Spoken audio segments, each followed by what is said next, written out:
one of the things that I pray is a prayer of thanks to God that all of you are here and a part of St. Albans. Did you know that? It's true. It's true. Just like Paul said today, that in what we heard from the letter to the Ephesians, I thank God for you always. And speaking of thanking God, listen to this from the psalm that we read. Enter God's gates with thanksgiving, go into his courts with praise, give thanks to him, and call upon his name. There's been a lot of words about thanks and thanksgiving in our service today. Does that make you think of anything that's coming up?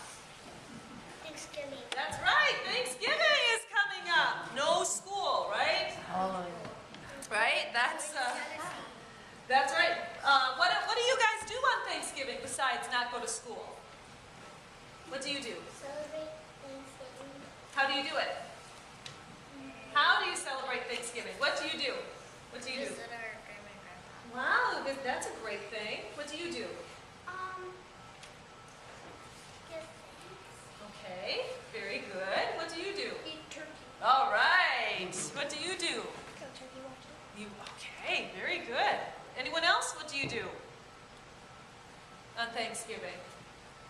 So a lot of eating, a lot of going to see family. Those are great things to do. And giving thanks. You know, it's great that we have this day where everything stops. No shopping, no going to work or going to school, and we just give thanks.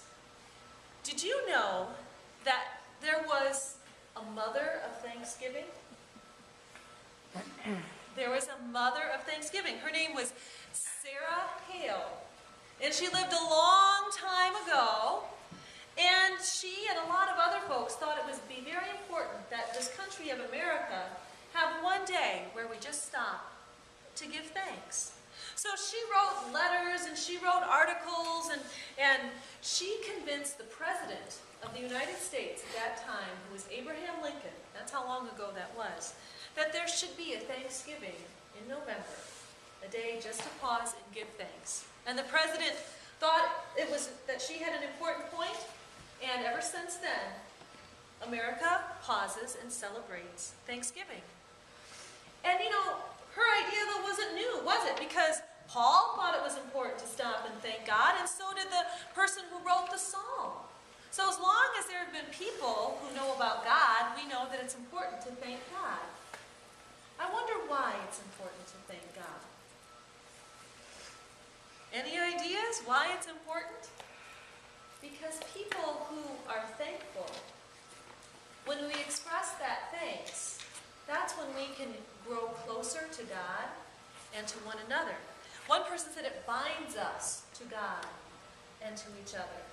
And I also heard just this morning that when we are thankful, it does something good to our brains, and it helps us learn more and be open to new things.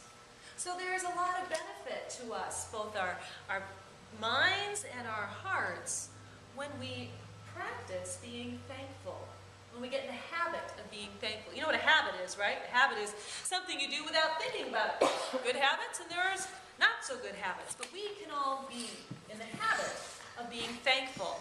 And I understand that some of you this morning in Sunday school did some work about being thankful. Can you show me what you did?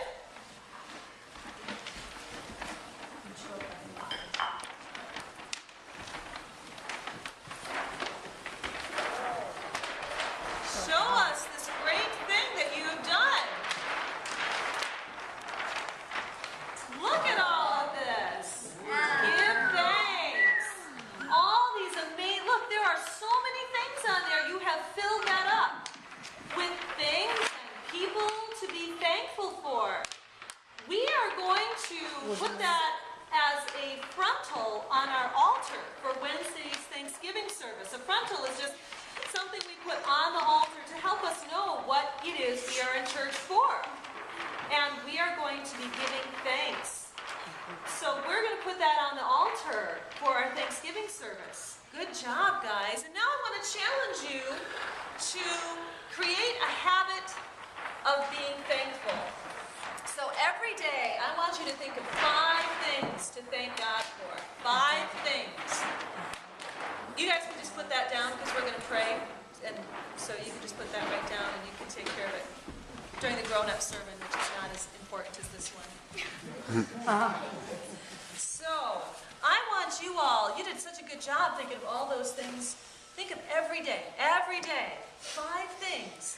And just say a prayer thanking God for them. If you do that, you will develop a habit of being thankful and will grow into incredible things, things that will make a difference. Maybe even a difference like what Ms. Hale, the mother of Thanksgiving, was able to do, to create a special day for all people where we can not just give thanks, but be reminded to grow closer to God. Please pray with me. Awesome God, we thank you so much for loving us. We thank you for the beauty of the world around us. We thank you for our families. We thank you for St. Albans and this place where we can worship you. And we thank you for the gift of one another. In Jesus' name, amen. Amen.